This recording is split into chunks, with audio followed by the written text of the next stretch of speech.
Important question है inverse trigonometry का। If cos inverse alpha plus cos inverse beta plus cos inverse gamma is equal to 3 pi, then find the value of alpha into beta plus gamma minus beta into gamma plus alpha plus gamma into alpha plus beta. ठीक है, थोड़ा देखने में confusing question लग रहा होगा और hard लग रहा होगा।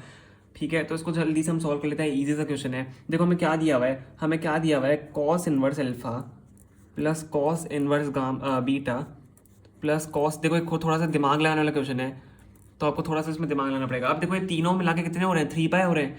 अब जब तीनों मिला के 3 पाई हो रहे हैं तो तीनों की वैल्यू क्या हो सकती है, तीनों ऐड होकर जब 3 पाई हो रहे हैं तो सेम ही होंगे तीनों। हम इन तीनों की वैल्यू सेम ही लेंगे, तो सेम वैल्यू क्या होगी इनकी, किसके बराबर होंगे। कॉस इनवर्स अल्फा आपका किसके बराबर होगा, पाई के बराबर होगा। कॉस इनवर्स बीटा आपका किसके बराबर होगा, पाई के बराबर होगा। एंड कॉस इनवर्स आपका गामा किसके बराबर होगा, वो भी पाई के बराबर होगा। तो ये आपको दिमाग लगाना है कि पाई तीनों पाई के बराबर होंगे तभी तो 3 पाई होगा।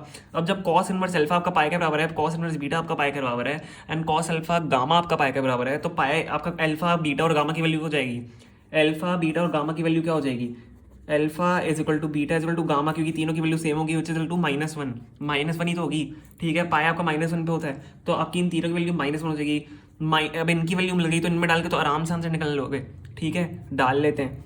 Alpha plus beta plus gamma, alpha into beta plus gamma करना है आपको, तो -1 इंटू -1 प्लस फिर -1 यहाँ पे हो रहा है। ठीक है, माइनस माइनस प्लस ही हो जाएंगे, माइनस ही हो जाएंगे, सॉरी। यहाँ पे आपको माइनस दिया हुआ है, minus into -1 gamma plus alpha आपको करना है, तो -1 मैं इसको सीधा लिख रहा हूँ। ठीक है, प्लस आपको यहाँ पे दिया हुआ है तो हम क्या लेंगे, -1 ही लेंगे यहाँ पे। -1 इंटू -1 देखो -1 आपका बाहर है, अंदर आपका क्या हो जाएगा, -2 हो जाएगा। -1 इंटू -2, अब यहाँ पे आपका +1 हो जाएगा बाहर, क्योंकि माइनस इंटू माइनस आपका प्लस हो जाता है, और अंदर आपका हो जाएगा -2। यहाँ पे भी आपका हो जाएगा -1 इंटू कितना, -2। इसको जब आप सॉल्व करोगे, क्या आएगा, देखो ये आपका कितना आ रहा है, -1 इंटू -2 आपका कितना आएगा, 2 आ जाएगा। यहाँ पे आपका आ रहा है -2 और यहाँ पे आपका आ रहा है +2।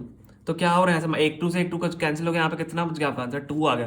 तो 2 आपका इसका आंसर हो जाएगा। बहुत ही ईजी सा क्वेश्चन था, बस यहाँ पे आपको दिमाग लगाना है मेन चीज़, तब आपका यहाँ पे आराम से आंसर आ ही जाएगा। तब तो अल्फा बीटा गामा की वैल्यू आ ही गई, एंड देन आप इसमें वैल्यू पुट करके इसका आंसर निकाल सकते हो।